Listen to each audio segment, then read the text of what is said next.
Hi, so I'm James. I'm the community manager at Shiro Games, the creators of Darksburg, Northgard, and the Evoland series.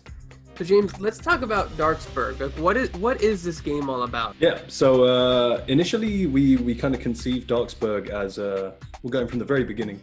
Darksburg was just the last stand mode, which is currently in the game, which is kind of like a horde mode where you have to fend off waves of enemies with 4 initial characters.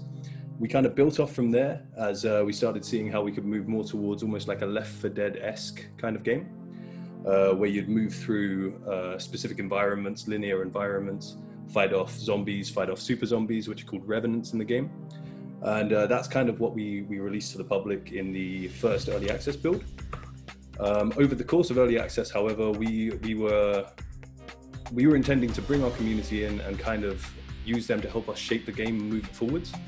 So we had our idea of what we wanted Darksburg to be, but we also wanted the community to have their say on the direction it could take. And that ended up with us creating Outbreak, which is a roguelike variant of what Darksburg initially was, where you go through all of the initial environments, but they've been cut up into tiles and has created a procedurally generated world that is different and highly replayable. Every time you play through it, you're going to have a different route, you're going to have different experience, you're going to have different items that you pick up and different perks. So you'll never play the same game twice, really, but using everything that was a staple of Darksburg when we first released it into early access.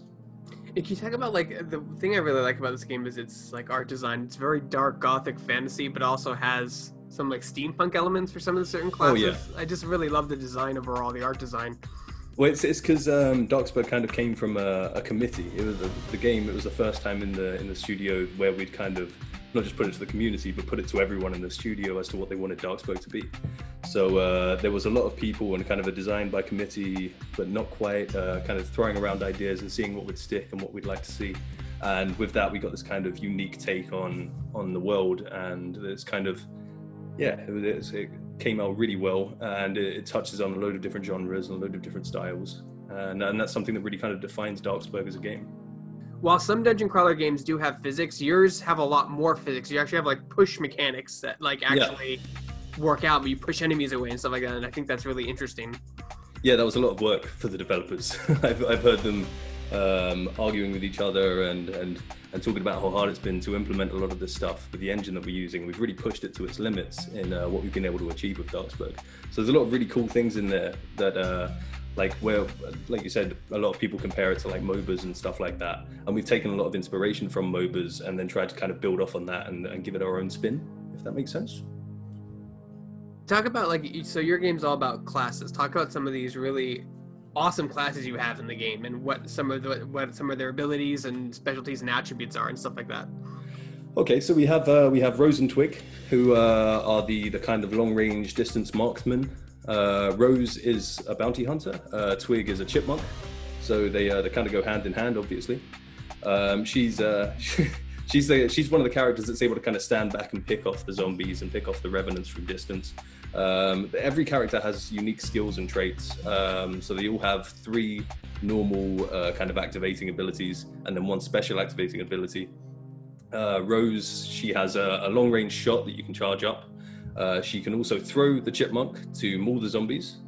And she's also capable of doing a large jump to get out of any sort of issues or situations that she might have found herself in, where she's just covered in the ridiculous amount of zombies that we throw at you to try and get through the game. And then her special attack is a mortar strike, where she fires into the air and 3 mortar strikes come down and kind of eviscerate everything that's going on around her. It's a good way of getting out of tough situations, provided you're able to unlock it. We also have Dolorosa, who is a plague doctor. She's one of the coolest designs that we have, in my opinion. She's capable of placating the zombies and making them easier to take down for both herself and your partners. She can push the zombies away with a large goo cannon, as we call it. And what else have we got in there? We also have Abigail, who is she was a nun. She has the classic spin to win attack that you'll see in a lot of MOBAs. She's capable of throwing down a large cross that will attract all the zombies towards it, which will make it easier for herself and her partners to take it out again, take out all the zombies once again. And she can also use her staff to bring forth a huge gleam of light to destroy everything that's in the distance around her. So a big part of their special abilities is being able to take out swathes of zombies at any one time. You also have Runolf, who is the gleeful gourmet. He's a healer. He can throw soup to make you stronger, faster. He can also put down a large pot of soup that will give you temporary health, and he can charge into enemies at any time, pushing them away and creating some sort of space for you to move through. And then we have Virak, who's the Wolfman, who's probably one of the more popular characters in the game. He's undergoing a big change at the moment, but right now he's able to use his shield to block off any zombies that are incoming or revenants that are incoming. He can also use his dire bite to take out a large number of enemies at once, and he's capable of doing large jumps as well. Every single character has some sort of evasion move to be able to get out of a tough situation. And his final move, his most powerful move, is one where he can power himself up to be able to repeatedly use his dire bite and jump out of situations and regain health for himself. So there's a huge kind of catalog of different characters that you can play as that kind of suit your play set and your preferred play style, and they all work within the game and they all bounce off of each other and kind of interact. And that was something that we really wanted to make sure was consistent within the game, because we wanted to make sure that anyone could play as any character, especially in a cooperative game such as Darksburg, and that they'd be able to work with whoever the other characters they are that have joined them in the game. And and those are just like your base starting characters. You guys are adding more characters down the line. You guys have even announced, like, I want to call him the Plague Doctor, but I know that's not his name. That's her, Dolorosa. She came. So she joined. Yeah, she joined the party about halfway through the early access period. She's really cool, really fun to play. I haven't got to play her as much as I'd like to, because every time I've jumped into a game with our community, people have chosen her almost immediately because she's far and away the coolest looking person in the game. So yeah, she's fantastic. One of the best additions that we've made during the early access period, outside of the Outbreak roguelike mode, obviously. Then you can not only play as Sears, but you can also play as the Revenants, right? Now is that a PvP mode, or is that just an enemy version of the game? So that's going back to the Left 4 Dead style. So when we first created the game, we had that Left 4 Dead-esque kind of campaign, and we've moved away from that with roguelite, with the roguelike update that we brought out with Outbreak. But it's still available in the game. You can play 4v4, you can have 4 people playing as the survivors, you can have 4 people playing as the revenants. You have 5 revenants. I think that some of them are maybe off screen. No, they're on screen. They're all up here. So we have the Burning Witch, who is a burning witch. She's a woman that will hurl fire at you, and she can burst into a huge kind of mountain of flames that will completely destroy anything that's around her. You have the Brute, who's a large hulking guy in a pillory, who can use the pillory go round, which is a spinning move to deal massive damage on anything that's within its attack zone. He can also charge to separate you from the group. You have the Executioner, who can use a noose to separate you and pull you back from the group, and if he holds you for long enough, can completely incapacitate you. And he also has a massive, super damaging strike with his axe. You have the Raven Master, who will fire a flock of ravens at you, which does massive damage, and will also send out a flock of ravens in a circle that will completely knock you out if you spend too much time in it, and obscures your vision entirely. And then you have the Fishmonger, who was initially going to be released in early access, but we managed to get her out just in time for the release. She throws a massive harpoon that will pull you away from your partners, and also throw a net that will stick you in place so that you can be attacked and you're more vulnerable to zombies and other revenants. And yeah, those are the guys. You can play as them in PvP. They're really, really fun to play. It's definitely that Left 4 Dead experience that you don't really see too much nowadays. One of my favorite aspects of the game outside of the Outbreak mode. Oops. Now, can you talk about like, obviously, like, when I look at this game, for some reason I like Black Plague Zombicide just screams at me. Was that some of the inspirations when, like, trying to design that game? Because I mean, all the characters look kind of similar, and you got, like, you know, the Gothic town thing going on. I think there may have been some. Like I said earlier, there were so many inspirations from so many different people and so many different games that it's hard to... We were trying to work out exactly what genre we could say the game was when we first released it. And it was one of the toughest things that we've had to try and work out between us.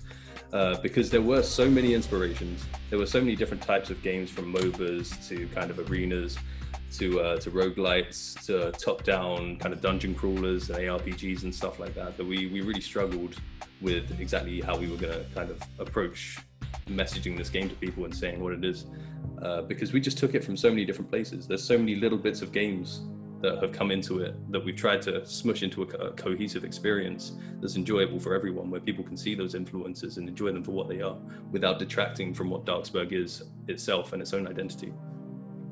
I feel like early access is really good for developers because you can test out ideas and get almost instant feedback with them, and then either tweak them or change them like so quickly than with like so much faster than like a family and friends alpha or beta. Yeah, big time. And that was why we started a beta to begin with, to kind of try and build a small community that we could work with initially. And we had such good feedback, and we managed to get so much more done during the beta that we released in a much better state. Like I said earlier, with releasing the fishmonger before early access, we were able to do that because of a lot of help from our beta testers. And those guys have made it so easy to kind of build it into the game that it is today, and they've been so fundamental in like creating what we see and what we can play now in Darksburg. And we have so much love for our community, and we have such an amazing community as well. And now, as you're fighting through these waves and waves of zombies in the co-op mode, is there like a leveling system? Do you get XP and spend talents to increase your abilities? How does that system work? Like the goal is obviously just to survive as long as possible, correct? Yeah. So you have to escape Darksburg. That's the goal. But along the way, there are two ways of progressing your character. So you can, in a run, you will go through 4 areas of Darksburg, which will have different kind of environments, different threats in them. And as you move through those areas of Darksburg, you'll gain XP for that run. So you'll have random perks and unlocks that you can get during that run that will power your character up and give you new abilities, increase the abilities you already have, make them more potent or powerful. And then you also have these things called the curios, which are unlockable items that can be carried from run to run, that you gain currency for in-game, no microtransactions whatsoever, that you gain currency for in-game, and you can buy these random curios and you can attach them to your character and they'll give you perks, and you can kind of build your preferred build.